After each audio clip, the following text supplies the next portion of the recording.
Hello and welcome to all. So இந்த வீடியோவில் என்ன பார்க்க போகிறோன்னு பார்த்தீங்கன்னா, இதுக்கு முன்னாடி எடிட் லாக்கில் மாஸ்டர் வைஸ் வந்து பார்த்தீங்கன்னா எடிட் லாக் சம்மரி எப்படி பார்க்குறதுன்னு பார்த்துருந்தோம். ஸோ அதே கான்செப்டில் வந்து பார்த்தீங்கன்னா இந்த ஒரு வீடியோ என்ன எப்படி இருக்க போகுதுன்னு பார்த்தீங்கன்னா, voucher type wise summary edit log எப்படி வந்து ரெக்கார்ட் ஆயிருக்கு, தென் அதை எப்படி நம்ம வியூ பண்ணுறது அப்படின்றத தான் பார்க்க போகிறோம். ஸோ அஸ் யூஷுவல் வீடியோ ரொம்ப இன்ட்ரெஸ்டிங்காக இருக்கும். டைம் வேஸ்ட் பண்ணனா வாங்க வீடியோக்குள்ளே போகலாம். ஸோ ஃபர்ஸ்ட் திங், நமக்குன்னு இருக்க edit log Tally Prime use பண்ணிக்கணும். ஸோ ஒரு ப்ரைமை பொறுத்த மட்டும் இந்த ஒரு ஆப்ஷன் நான் உங்களுக்கு டிஃபால்ட்டாக சொல்லியிருக்கேன். நார்மல் ப்ரைம் இந்த ஒரு ஆப்ஷனில் இருக்கும், எடிட் லாக் ப்ரைம் இந்த ஒரு ஆப்ஷனில் இருக்கும். ஸோ அதில் எந்த வித கன்ஃபியூஷன் நீங்கள் பண்ணிக்க வேண்டாம். ஸோ இப்போ எடிட் லாக் நம்ம ஓப்பன் பண்ண உடனே வந்து பார்த்தீங்கன்னா, ஸோ நமக்குன்னு இருக்க டேட்டா ரெஸ்பெக்டிவ் ஓப்பன் ஆகும். ஸோ இதில் வந்து பார்த்தீங்கன்னா ஓப்பன் ஆனோடனே ஃபர்ஸ்ட் திங் ஏதாவது ஒரு வவுச்சரை ஃபஸ்ட்டு ஆல்டர் பண்ணிடுவோம், சரிங்களா? ஸோ ஃபஸ்ட்டு வந்து பார்த்தீங்கன்னா DAS. ஸோ இதில் இந்த இன்வாய்ஸ் இருக்கு இல்லைங்களா? ஸோ இந்த இன்வாய்ஸை வந்து பார்த்தீங்கன்னா என்ன பண்ணிக்கலாம்னு கேட்டிங்கன்னா, ஸோ இப்போ இந்த 3 நம்பர்னு இருக்க இடத்துல 6 நம்பர் அப்படின்றத மாற்றுறோம். ஸோ மாற்றிட்டு ஸோ இப்போ இந்த இது நார்மல் டேலியில் என்ன பண்ண முடியும்னு கேட்டிங்கன்னா, மாற்றினது என்னன்னு கேட்டிங்கன்னா நம்மளால் செக் பண்ண முடியாது.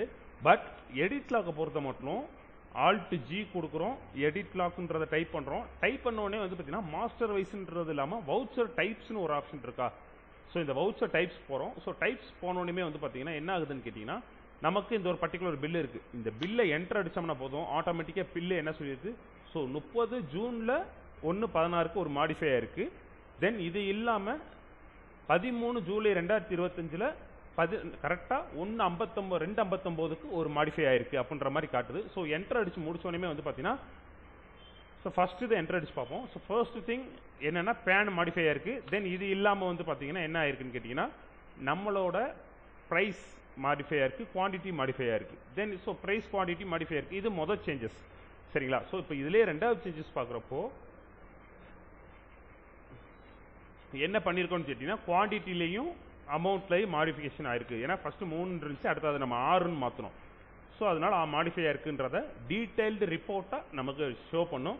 ஸோ ஐ ஹோப் இப்போயே உங்களுக்கு புரிஞ்சிருக்கும் என்னென்னா, எடிட் லாக்கை பொறுத்த மட்டும் நம்ம மாஸ்டர்ஸாக இருக்கட்டும் இல்லை வவுச்சர்ஸாக இருக்கட்டும், ஸோ எந்த ஒரு இடத்துலையும் ஆல்ட்ரேஷன் அப்படின்றது பண்ணோம்னா அது எத்தனை விதமான ஆல்ட்ரேஷனாக இருந்தாலும் சரி கம்பல்சரி டேலி பேக்கப் எடுக்கும். இதுக்குன்னு செப்பரேட்டாக கொண்டு வரப்பட்டது தான், இந்த ஒரு ரெக்கார்டுக்காக கொண்டு வரப்பட்டது தான் எடிட் லாக் டேலி பிரைம் அப்படின்றது. ஸோ இது வந்து பார்த்தீங்கன்னா as per உங்களுக்கு முன்னாடி நிறைய வீடியோ சொல்லிகிட்டே இருக்கேன், மினிஸ்ட்ரி ஆஃப் கார்பரேட் அஃபேர்ஸ் மூலியமா அக்கௌண்ட்ஸ் ரூல் செக்மெண்ட்ஸில் வந்து பார்த்தீங்கன்னா இந்த ரூல்ஸ் கொண்டு வந்திருக்காங்க. ஸோ இது ஒரு சில set of private limited, LLP, so இந்த மாதிரி செட் ஆஃப் கம்பெனிஸுக்கு எக்ஸாம்பிள் வந்து பார்த்தீங்கன்னா லிமிடெட் கம்பெனிஸ் நீங்கள் வந்துட்டீங்கனாலே இதுக்குள்ளே அடாப்ட் ஆகிற மாதிரி தான் வரும். இந்த ஒரு சாஃப்ட்வேர் இந்த வெர்ஷன் தான் நீங்கள் யூஸ் பண்ணுற மாதிரி இருக்கும், நார்மல் வெர்ஷன் யூஸ் பண்ண முடியாது. ஸோ ஐ ஹோப் டெலிவரி பண்ண வேண்டிய விஷயத்தை டெலிவரி பண்ணியிருக்கேன் நம்புறேன். ஸோ இதே மாதிரி வேறு ஏதாவது ஒரு இன்ட்ரெஸ்டிங்கான வேணும்னா கமெண்ட்டில் சொல்லுங்கள், நெக்ஸ்ட் வீடியோவில் பார்க்கலாம். ஸோ தேங்க்யூ, தேங்க்ஸ் ஃபார் வாட்சிங்.